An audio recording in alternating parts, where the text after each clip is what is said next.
పాప అలాంటి పాప ఈరోజు చూస్తే ఈ చేతులతో ఆ పాప బాడీ ఎత్తే ముద్దలాగా అయిపోయింది.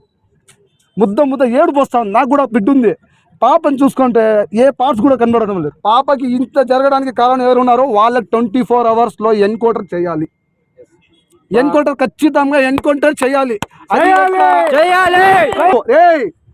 పాపని కాదురా, ఎవరైనా కానీ వాడు